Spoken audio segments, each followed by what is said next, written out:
Welcome back to the Progressive Action TV show. I had a little bit of a technical difficulty with my background, but I got the background fixed now. I even got an even better background. So shout out to technology.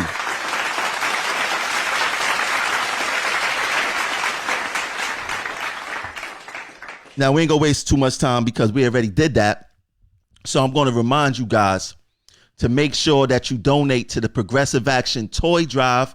The Toy Drive link will be put up under this video by Jocelyn. We're trying to raise $2,000 for some toys to take to some shelters. I believe we're going to shelters this year to bless some families with some toys.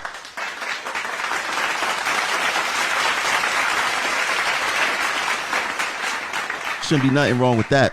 Let me see something real quick. Let me make sure. Y'all gotta make sure the comments thing is working. 1 second.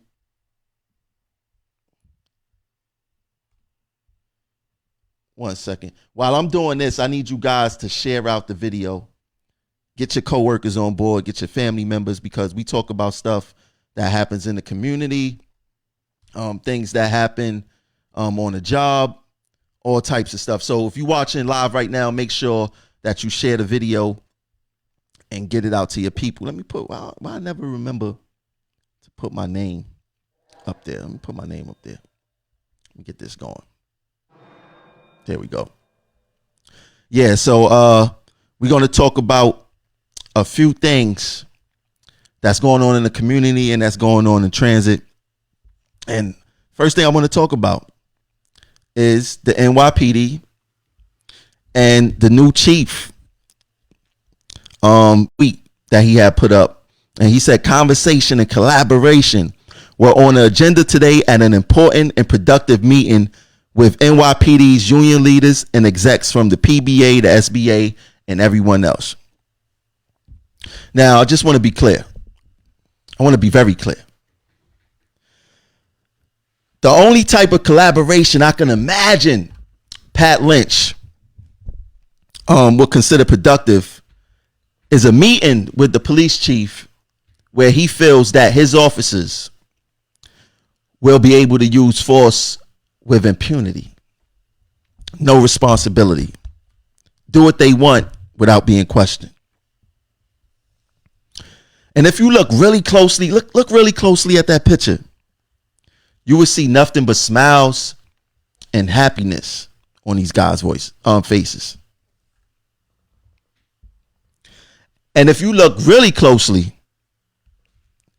you will see absolutely no minority representation. And that's at the very top of the NYPD, as far as the chief is concerned. And that's also talking about the PBA union brass. You will see no people of color. This meeting is not representative of the city that they are sworn to protect and serve. I have a problem with that. And you know, how can people of color get a fair shake in a city where the people who's making these decisions are not reflective of them? I want to see what you guys are saying. Let me see, can I get these comments going? There go the comments. Yeah, I want to see. Yeah, I'm back. So now I had a little technical difficulty. Let me put your comment on the screen. I had a little bit of a technical difficulty, and for some reason my background was acting crazy, but I'm back. But we have no representation. Now, what's funny is that if you have any type of connection to any one of these NYPD Facebook groups or something of that nature, you would see these officers complain. Like, I was in an all black police officer group. I had about 3,000 members before they kicked me out. But when I was in there, they used to complain about how they are also being discriminated against by their coworkers. And so there's racism in the NYPD. And one thing that they touched on was, like, if a black coworker needs some type of financial help and they was taking donations in the precinct, you know, they wouldn't get as much as a white coworker in that same precinct, even if that white coworker had less time than them. You know, so they talked about, you know, things like that. They talked about promotions. They talked about various work issues where they feel that blacks are getting treated differently than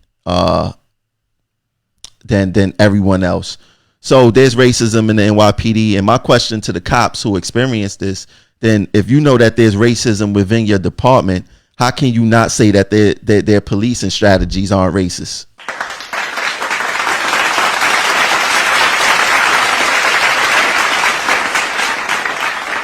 I mean, seriously, how can you honestly say that? And I want to touch on this letter that the SBA, that's the Sergeant Benevolent Association, the president, that what he said about former police chief, what was his name? O'Neill. I forgot his first name. But I'm gonna read to you the second paragraph of this letter, because you guys really need to pay attention to what's going on and what's about to happen. So the second paragraph says, "This big announcement is long overdue," said Mullins. "I believe he will go down as the worst police and dishonest mayoral administration. He has been the catalyst for New York City's hands-off policing and ongoing descent of overall quality of life and violent street crimes, to which we are seeing an increase. His tenure as commissioner has been one of the frozen decision-making and instilled broken morale in the NYPD." Let me read the third paragraph too, because you guys really need to hear this. "Under his watch, there has been a trail of dead and injured officers. He lost whatever credibility he was clinging to when he betrayed the entire law enforcement profession by firing police officer Daniel Pantaleo for the sake of political expediency in the Eric Garner debacle, to which he accepted no responsibility." Now let's talk about that. So he feels, basically, let's sum it up. He basically feels that former police commissioner James O'Neill was the worst police commissioner ever, because he rightfully fired Daniel Pantaleo, the guy who choked out Eric Garner.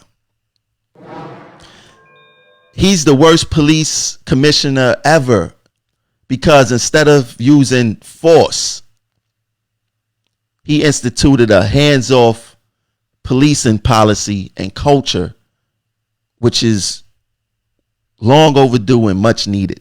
Like, if you have to shoot someone or beat the brakes off of someone just to listen, you have no control.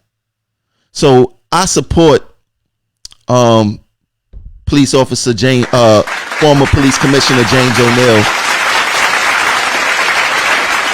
on instituting those policies. Now, once again, if you look at the picture of all these men, you have the new police commissioner there, Dermot Shea, and the whole NYPD union brass.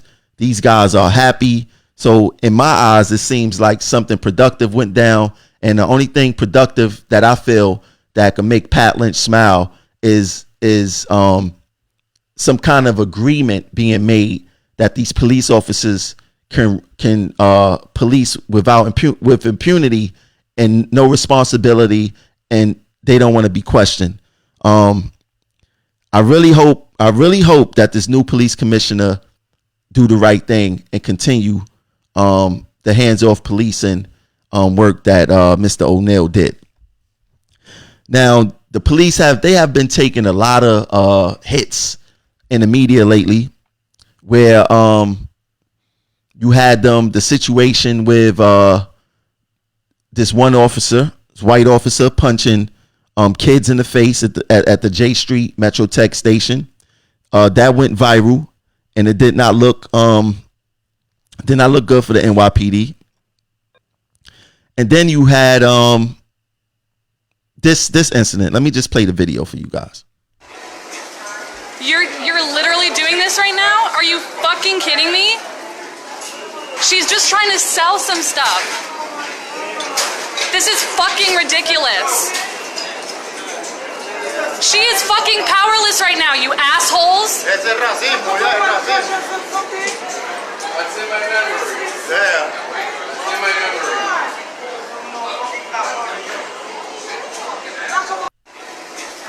You're literally.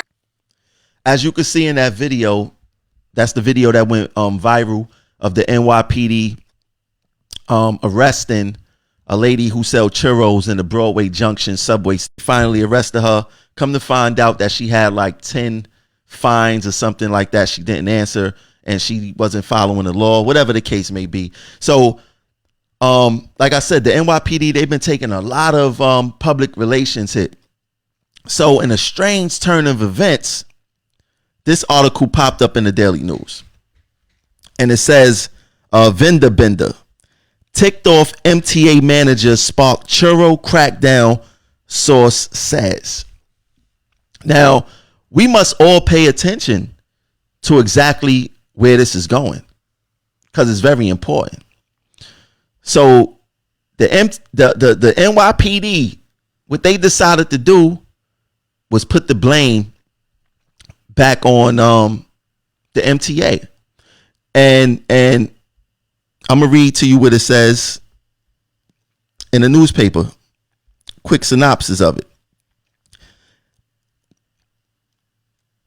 An off-ticked peddler of the tasty deep-fried treats was the subject of complaints to the cops from the Metropolitan Transit Authority, including the annoyed manager at the Broadway Junction station in East New York at Queens. A police source told the Daily News. Now, the recent spate of station gripes from the manager, identified by the police source as Michael Chiaramonte, also mentioned sellers of socks and other snacks who supposedly turned the space into a subterranean flea market on some days. Get the fuck out of here! Serious? There's a lot of things in this paragraph that I have problems with. For one, the public do not know the difference between managers and frontline workers when it comes to the MTA. For some reason, passengers think the whole MTA is the people who they see with the uniform. They think that we make decisions. They think that we control the train service. They think that we buy the material to make sure the rails run right. They think that we buy all this bus stuff. They think that the frontline workers do everything. That's untrue. So now you got in the newspaper that this frontline work, that this MTA worker snitched on the churro lady. So once again, when the public hear MTA worker, the first thing they think is frontline worker. Now, a story like this will cause more hostility towards frontline workers, which includes assaults, spit on, punch,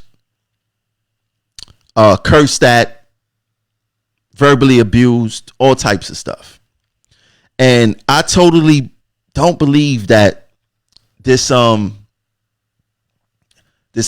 manager was instructed by one of his subordinates to go inside a police precinct to make reports.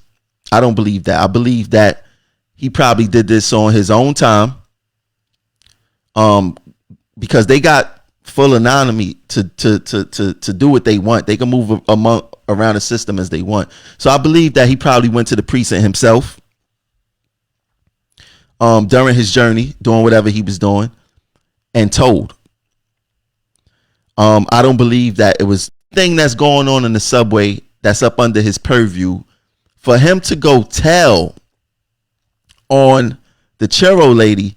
You would think that he has everything in check himself. You would think that he's running a flawless system at Broadway Junction. His workers is not in need of anything. There's no quality of life. Homeless living in the station. There's nothing going on in that station but a defenseless churro lady or someone selling socks, because they say he told on anyone and everything that was selling something. I'm quite sure if a rat was there selling cheese, he probably would have told on a rat too.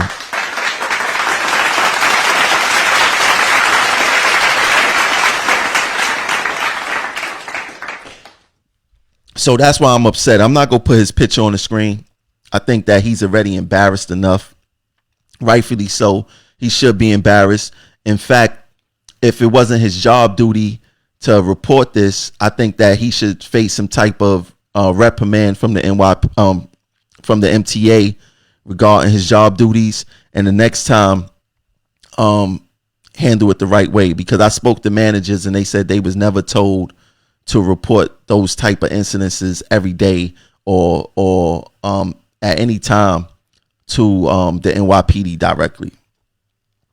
So while you got the NYPD patrolling, basically policing poverty, you got them watching the platforms. Now I'm gonna put this picture up there. You have, I'm gonna read the tweet first. This is a tweet from somebody named Jules Cuba. And it says, NYPD officers stand guard inside a South Bronx subway station. My friend who took this picture said she counted 8. So you got 8 officers watching the turnstiles, watching fare evasion, I guess. And the station that this happened at is 3rd Avenue and 149th Street, a minority community, of course.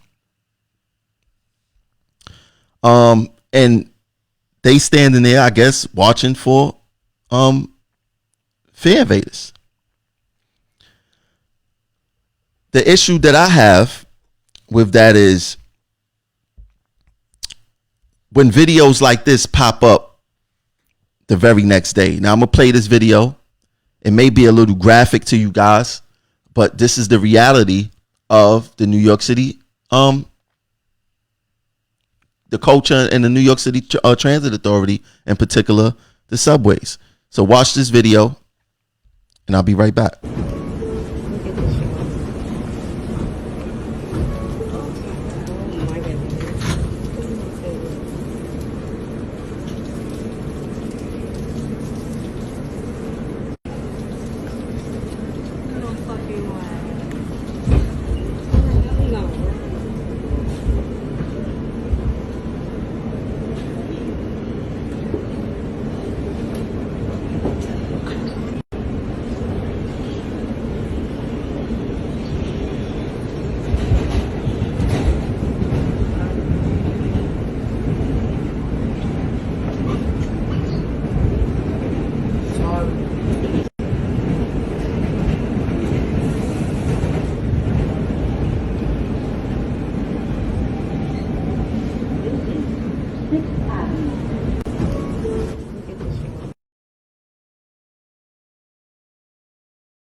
Did you guys see exactly what happened there?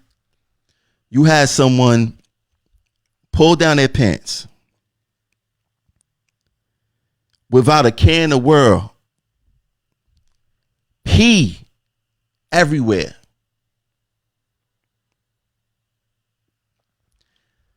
No rush, no worry. Train got people on it. They don't care if it's undercover police or whatever the case is.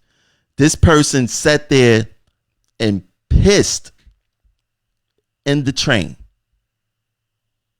Like I said, without a worry in the way. I want to play that again because you guys really need to see this. Look how free this person was doing this piss.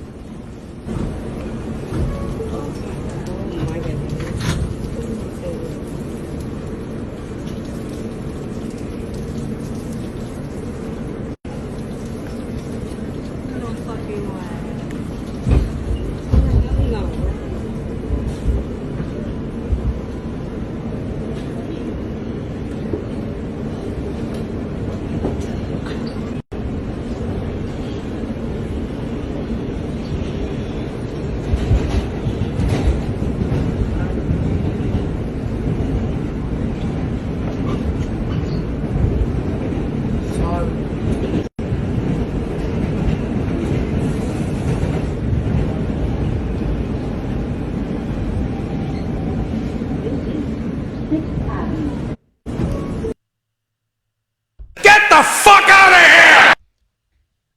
Now, if that's not crazy, I don't know what is.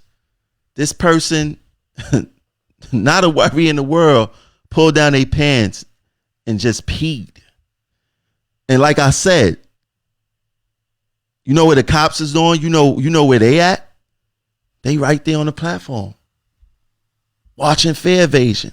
They don't care what's going on those trains or on those platforms. Now, more MTA news. For our coworkers out there, the MTA has hired a guy from Canada. I don't know his name. Anthony McCord. And he's here to oversee the 2,700 employee cuts that's coming. Now, these cuts are happening in 2020, and allegedly, this is what they're trying to say, which I know they're lying. They saying that these cuts are supposed to be coming via attrition, and attrition is basically, let's say if someone retired, they just won't fill a void, and vacancies.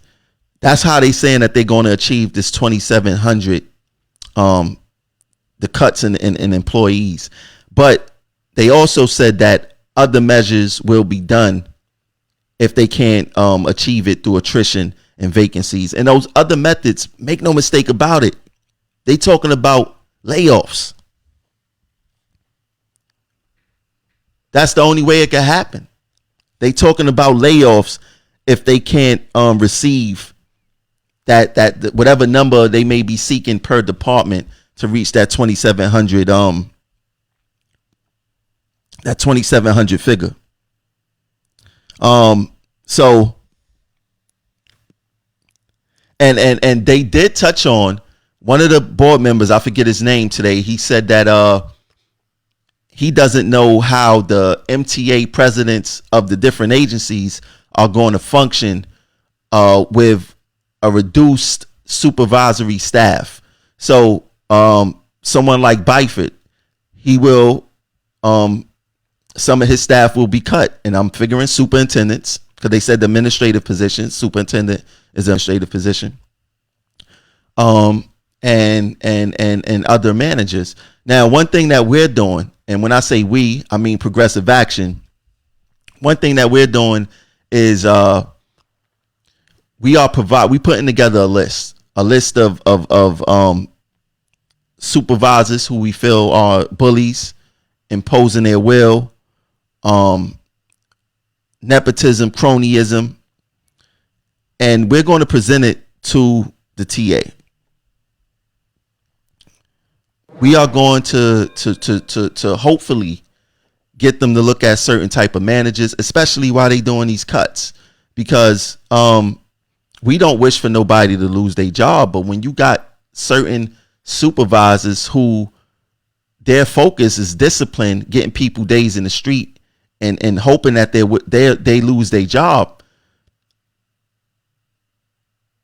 it's sort of like, all right, you doing this to us. Now it may come back to you, because the way we're going to present it, this is not only going to the MTA. This is going to the local politicians. We are writing assembly, men and women. We are writing senators. We are writing everyone to show how these incompetent managers actually contribute to the overtime and the excessive spending over infractions that's going to 2 Broadway and getting thrown out. And what's interesting is that these managers, these higher managers, know who these problem superintendents are, and they starting to look at the excessive discipline that they sending down to 2 Broadway, and starting to look at these superintendents different. So we're definitely going to give them a push on the swing and present them that list.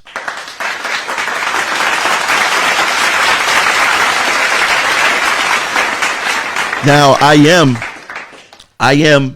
am sending out certain courtesy calls to certain superintendents, just trying to create a working relationship with them, see what their mind frame is, and see how we could work better together instead of, like Byford said, this big stick management. We fighting against that big stick management. And if you're a superintendent, especially a deputy superintendent or a line superintendent, and you getting these orders from your general superintendent, I advise you to separate yourself from that person, because when things hit the fan, you got a mortgage to pay. They're going to blame you and claim no knowledge. You already know how it goes. CYA, we're coming.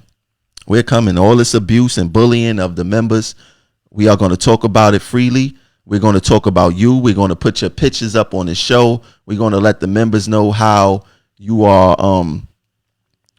how you're acting to everyone, to your workers and things like that. Because most of the time, the only time we see a superintendent is when we're in trouble, and we're definitely going to help change that culture and bring morale back up to the workers.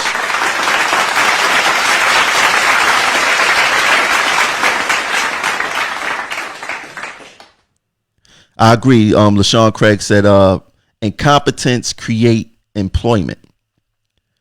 That's true. But incompetence will create someone losing their job too. So, and it's long overdue, because we have been suffering for decades regarding management, and it has only gotten worse. I heard within the past 10 years, and we're going to fight back against it tooth and nail. I don't care what it takes. Now, this is a fun fact to the public who's watching the show, and I'm just going to bring up this tweet right here. Matter of fact, I got to change something real quick. Need to put my name up. Put the tweet up, matter of fact.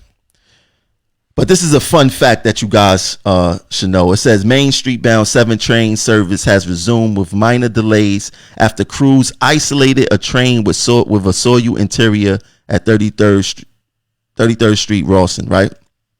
Now, to the average person, Trammell, why you bring that up? What's the significance in this? The significance is this. Let me see what time that this happened. All right. The significance is this. A lot of people don't know, when these trains are soiled, feces, urine, vomit, blood, due to the culture of New York City Transit.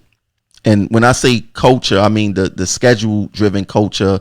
Dispatchers scared to make decisions, especially if they need a train to go back out. That train will get half clean. That train will get a spot cleaning. Everything won't get cleaned up. And then you know what happens? You, the passenger, you go sit in that vomit, that feces, that urine, that blood. And it may be, you probably can't see it with the naked eye, but if you take a magnifying glass or even give it a good look, you will see that you're sitting in a whole bunch of biological waste. And this is to no fault of the cleaners, because the cleaners do what they do under the pressure that they have to perform up under. But the supervisors are afraid to ABD trips. For the public, that mean abandoned trips, because they're afraid to have RCC call them, which is the Rail Control Center, to ask them why, and why is this and why is that. Some people just don't want to be bothered. So these and don't let this happen during like rush hour. A supervisor would be on their back, hurry up, the train clean, hurry up. When somebody throw up or urinate or blood and feces, that train should be taken back to the yard and fully cleaned, or left in that terminal to get a real good cleaning, because you cannot tell where every speck of biological waste went. And as we just seen, I just played the video of someone peeing in the train. The reality is that if it was raining, you wouldn't be able to tell if that's urine or is that rainwater. And people were stepping it thinking that it's rainwater, and then they would track that probably all through their house or wherever the case may be. No, who wants to purposely step in urine if they don't have to? Picture you go to work and you in a suit and tie and you got on your nice hard bottom shoes and you get on a train and you stepping in urine and you thinking that it's water. Could you imagine? But this is the culture of New York City Transit, and this is the reason why I will not allow my son to ride these subways, because I see firsthand as to what goes on, how these trains are cleaned, and I refuse to put my son in an environment like this. Hopefully, things get better, but the TA, they laid off through attrition, plenty of cleaners. That it wasn't enough cleaners before. Now there's definitely not enough cleaners, so these trains aren't getting cleaned as frequently as they should. And I think you guys should know that. So another tweet. It was a lot of tweeting going on with the MTA. Now, shout out to my coworkers for this tweet right here. Look at that.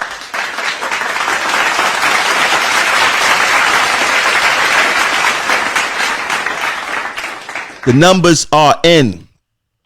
October's on-time performance rate was 81.5%, up nearly 16% from this time last year. It just keeps getting better. Shout out, big shout out, major shout out to our coworkers. Let's go, man. Major shout out to the coworkers, man. Y'all deserve that. You guys deserve all the accolades. Now, the performance rate, 81.5%, up 16% from last year.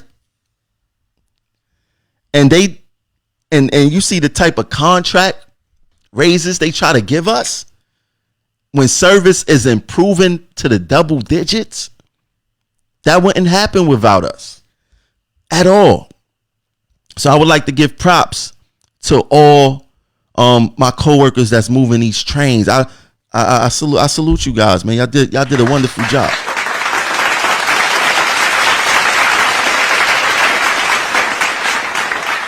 Now, there was an MTA board meeting today, and I want to point out some things about the MTA board meeting. I'm gonna put this on the screen. I want y'all to see it. Let me move to the side a little bit. So it's a couple of things that I want to point out. It says this is what they say, what has changed since the July plan. And the changes and re-estimates improving financial results. So they higher fare box revenues due to increased ridership. So not only, like I said in the prior picture I put up, not only is the ridership on time performance is up by 16% from this time last year, higher fare box revenues due to increased ridership. It's simple. If the trains are running on time, people will have more faith in the subway system and they will use it more. So the revenues increased to 253 million. 253 million. So once again, we're fighting for a contract. And if you look at the contract proposals, they say that we don't deserve anything. But if you look at their own data, things are getting better, and it's getting better because of us. Make no mistake about it. Don't make not one mistake about it. Another thing I want to point out is it's the red column where it says changes and reestimates worsening financial results. Higher New York City Transit and MTA bus wage adjustments. I don't know how did that get worse when they only, every time, if you look at every contract and every financial report of the MTA, they always budget 2% into their budget when it comes to our contract. 2%. So how can it get worse if you're still budgeting that same 2%? The only way that it could get worse is if you budget in more than 2%. But they are only budgeting 2%. That didn't change from July. And it's the same thing now. They budgeted 2%. So the higher New York City Transit and MTA bus wage adjustments, that line is a complete lie. That number didn't change, so it can't get worse. I don't know who do they think that they're fooling with that one. Another point I want to talk about here is the higher New York City Transit public liability and workers' compensation. Now that they say that got worse by 108 million. My question is, if the MTA really wanted to fix this workers' compensation issue, right? And one department that they could do it in for sure is buses, because a lot of bus operators, they go out on comp because they being spit on, they being hit, because people are simply just reaching over the partition. It don't take much to assault a New York City bus operator through the partition. It don't take much effort. If the MTA wanted to fix the workers' compensation issue on buses, they would do what London did. They would create a separate entrance for bus operators to enter the bus that's totally separate from the public, which means that I don't call it a partition. I call it a full-tition in London. Something that a passenger can't even touch a bus operator. So if they was to do that, yes, they probably would spend millions of dollars, but in the long run, they would also save millions of dollars, because those would be a set of people who won't get assaulted during their working hours, or the only time they will be available to getting assaulted is if they step out to help a wheelchair or whatever the case is. But normally, if someone is upset, we will see it and we will feel it before it actually happened, because you will feel the confrontation.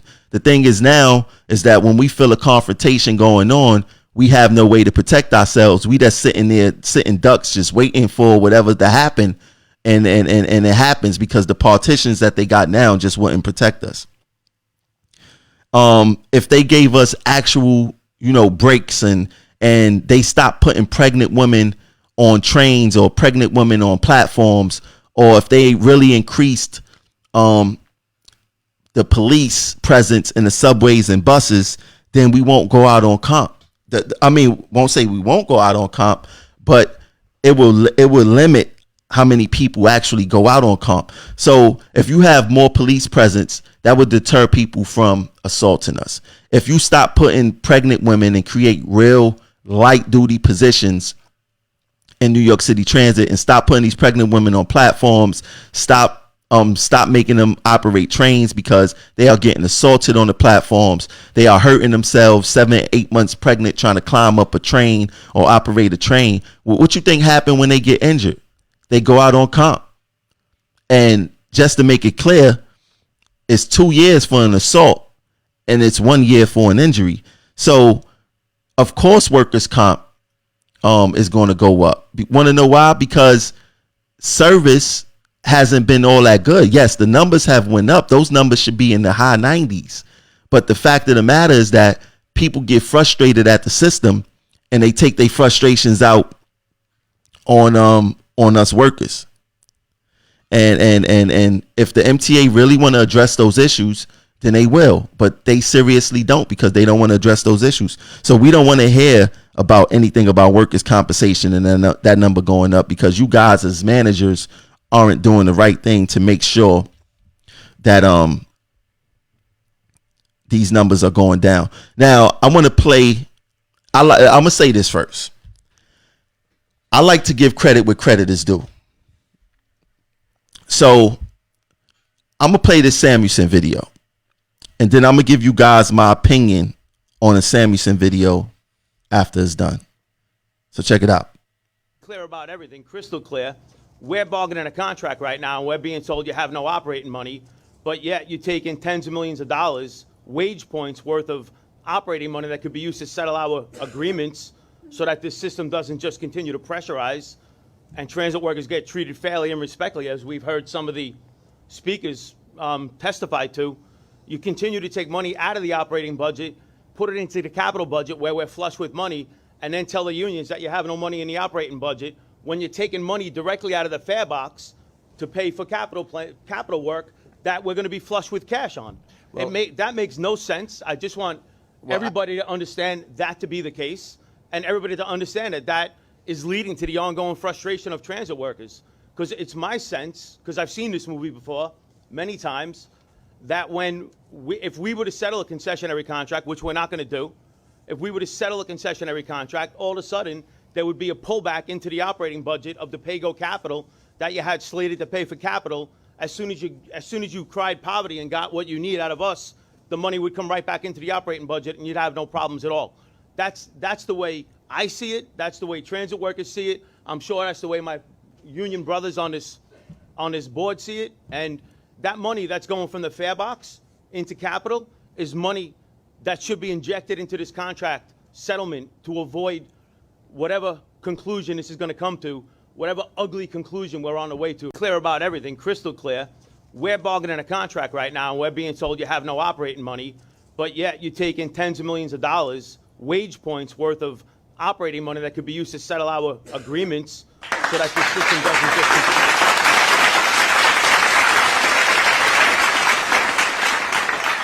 Now, I must say this. Shout out to John Samuelson. One thing I never doubted about him was that he's a good talker. And he really talked his talk up there at that board meeting today, because he's right. He's right. You robbing Peter to pay Paul. You taking money out the operation budget, you putting into the capital budget, and then you guys are saying we don't have no money in the operation budget, so we can't give you guys a raise. Now they talking about big numbers, $60 to $100 million. $60 to $100 million, which is some serious wage points as far as contracts is concerned. So I'm glad that he caught that. He pointed it out. He's also showing that the MTA isn't negotiating in good faith and they lying. So there might not be the existence of two books, but the MTA is using methods that's making it seem like they don't have money in the operating budget because our raises is going to come from the operating budget. And if you claim that you don't have no money to give us raises, but you're taking the money from the operating budget where our raises to come from and giving it to the capital budget, putting in the capital budget where the capital budget is going to have a whole bunch of money due to congestion pricing alone, then you're doing us wrong. You're doing us wrong. And I'm happy that Samuelson caught that. I'm glad that he brought it to their attention. And now the militant part of this situation need to happen.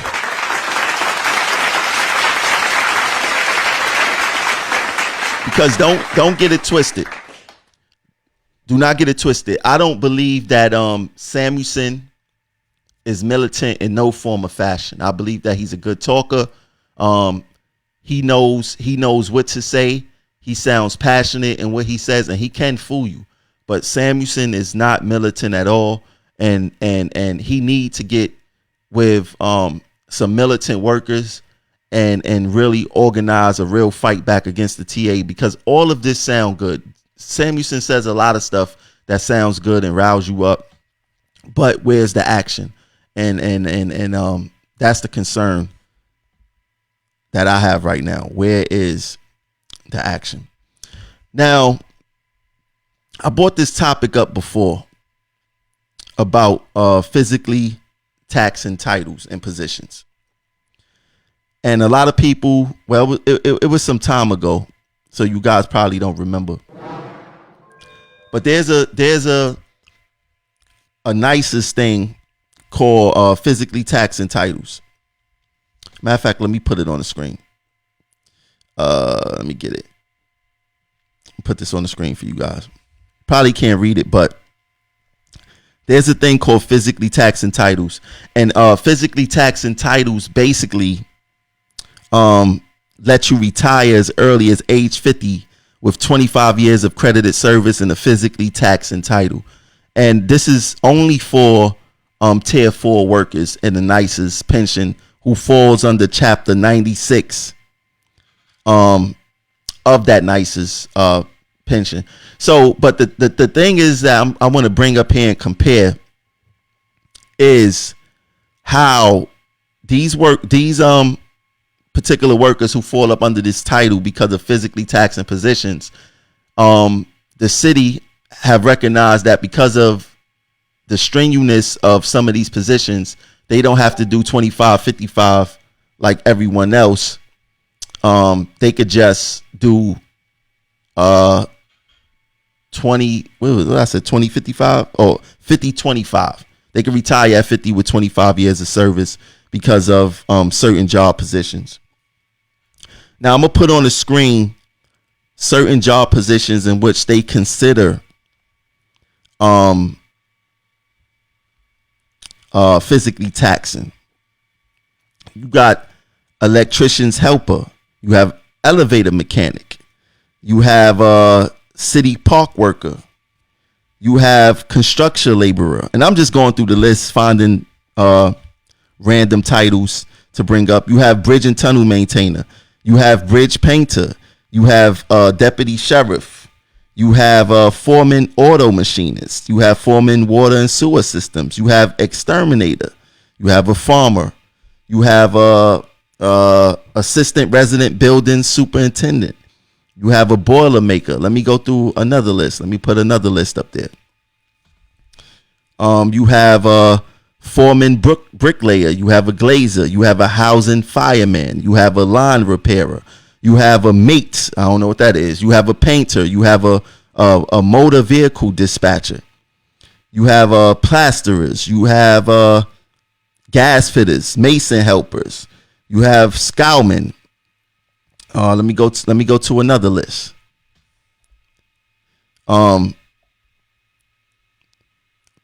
You have supervisor, whatever that is. You have a supervisor paver. All these this list right here is basically supervisors. But the point I'm trying to make is that a lot of the titles that I have read, they fall in line with titles that we have. Now, if these city titles, and they call it the official list of physically taxing positions, how can they classify as physically taxing and our jobs don't? Bus operator, train operator, conductor, cleaner, painter, track worker.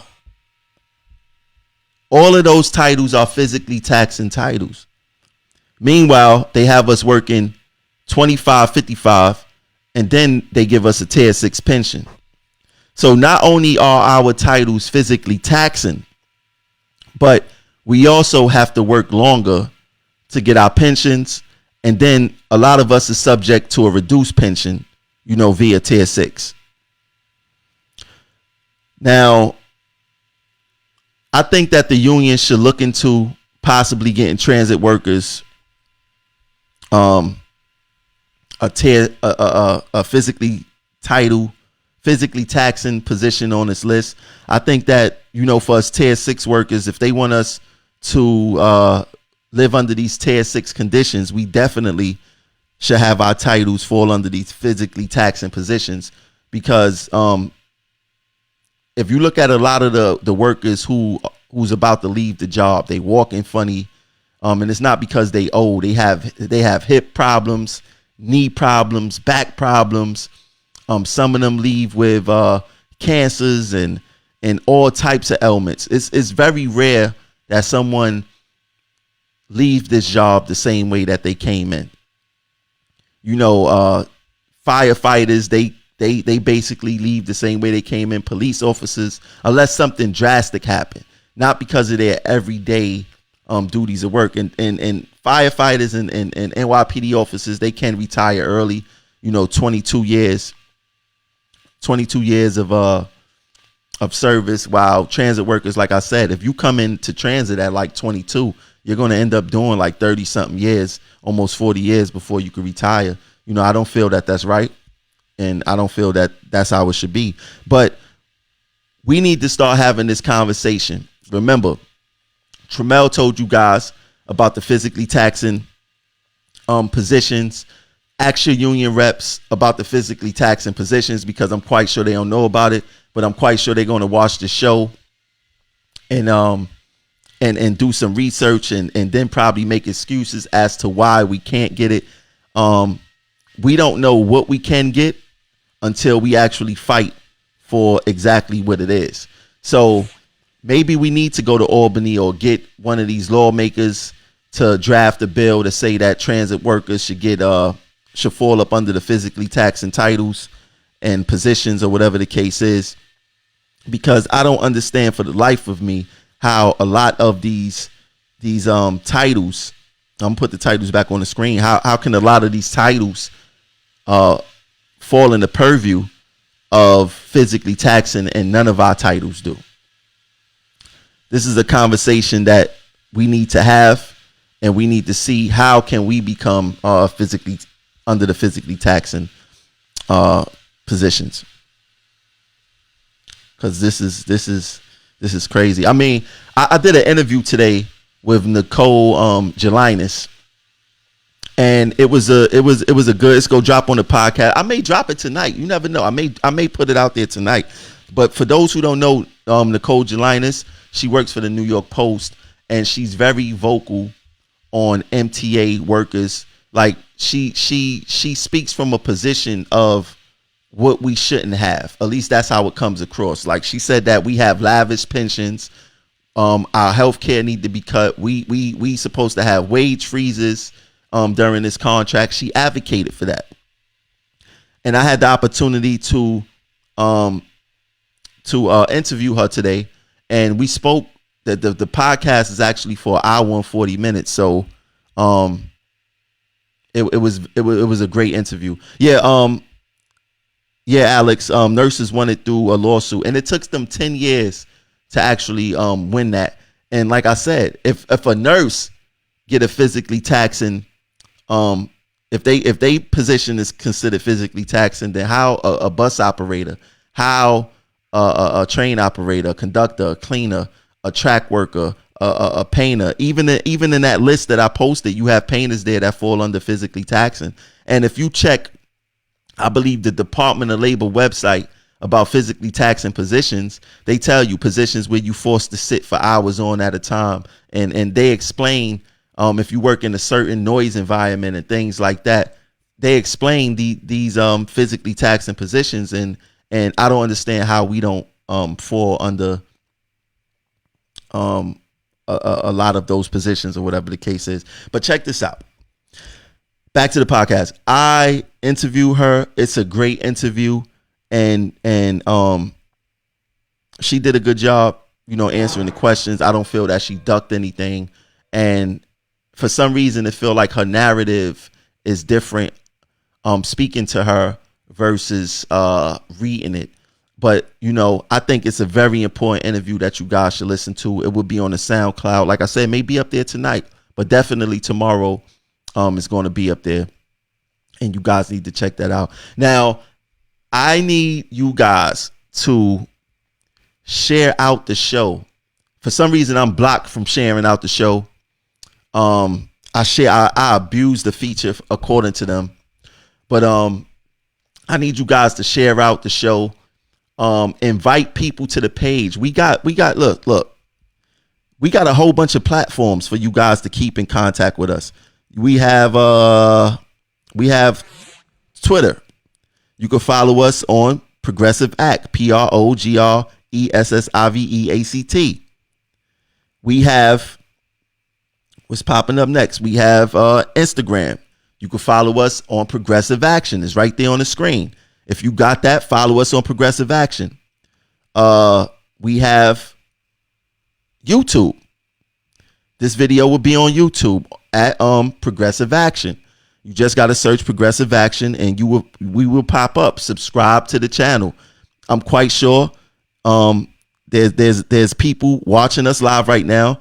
Share out the video and join, subscribe to our YouTube is very important. Subscribe to our Twitter is very important. Subscribe to our Instagram.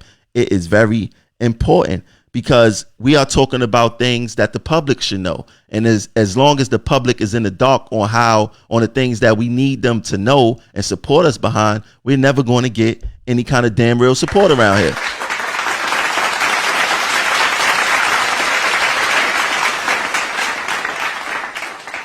We're not going to get any support around here. So with that being said, thanks for tuning in.